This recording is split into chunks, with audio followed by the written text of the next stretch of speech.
ધરમપુરના Wilson hill પર ઘાટ ચડી રહેલી ફાયરની ગાડી બંધ પડી ગઈ. સહેલાણીઓના જીવ તાળવે ચોંટ્યા. ગુજરાતમાં અગ્નિકાંડની દુઃખદ ઘટનાઓ બાદ ફાયર વિભાગે દરેક એકમોને સાણસામાં લીધા હતા અને ફાયર સેફટીના પાઠ ભણાવ્યા હતા. ત્યારે ખુદ ફાયર વિભાગના વાહનો અત્યંત ખખડધજ હાલતમાં હોવાનો કિસ્સો સામે આવ્યો છે. જેમાં વલસાડના ધરમપુર તાલુકામાં આવેલું પ્રખ્યાત વિલ્સન હિલ પ્રવાસન સ્થળ પર ગતરોજ મોટી દુર્ઘટના બનતા રહી ગઈ હતી.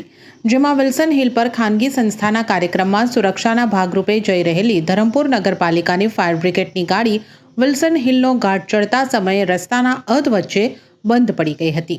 જેને લઈને પાછળ આવતા અન્ય વાહન ચાલકોના જીવ જોખમમાં મુકાયા હતા. જોકે ડ્રાઈવરે હેમખેમ પ્રકારે વાહન થંભાવી દેતા મોટી હોનારત થતાં અટકી હતી.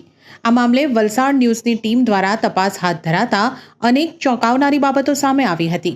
ત્યારે સમગ્ર ઘટનાનું રિપોર્ટિંગ કરી રહેલા હનીફ હાસમાની પાસેથી મળતી વધુ વિગતો મુજબ વલસાડ જિલ્લાના ધરમપુર તાલુકાનું પ્રવાસન સ્થળ વિલ્સન હિલ પર ગતરોજ બપોરના સુમારે ખાનગી સંસ્થાનો કાર્યક્રમ હોવાથી સલામતી અને સુરક્ષાના ભાગરૂપે ધરમપુર નગરપાલિકાના ફાયર બ્રિગેડની ગાડી વિલ્સન હિલ પર જઈ રહી હતી.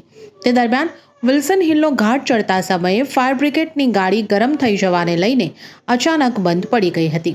જેને લઈને પાછળ આવતા અન્ય વાહન ચાલકો મુશ્કેલીમાં મુકાયા હતા. જોકે ફાયર બ્રિગેડની ટીમના કર્મચારીઓ અને સહેલાણીઓએ ફાયર બ્રિગેડની ગાડીને ધક્કો મારી રસ્તાની સાઈડ ઉપર ખસેડી હતી. ત્યારે આવા જ ખખડધજ વાહનોના ભરોસે આગ લાગવાના બનાવોથી કેવી રીતે સુરક્ષા મેળવી શકાય તેવા પ્રશ્નો પણ ઉઠવા પામ્યા છે. એટલું જ નહીં, આ અગ્નિશામક વાહનના પાઇપ પર નાના છોડ પણ ઉગી નીકળેલા જોવા મળ્યા હતા. વધુમાં આ વાહન સને 2006ની સાલમાં પાલિકાએ નવા ખરીદેલા હોવાનું જાણવા મળ્યું હતું. ત્યારે આવા વાહનો સામે અને ધરમપુર પાલિકા સામે કોઈ કાર્યવાહી થાય તેવી લોકોમાં માંગ ઉઠવા પામી છે.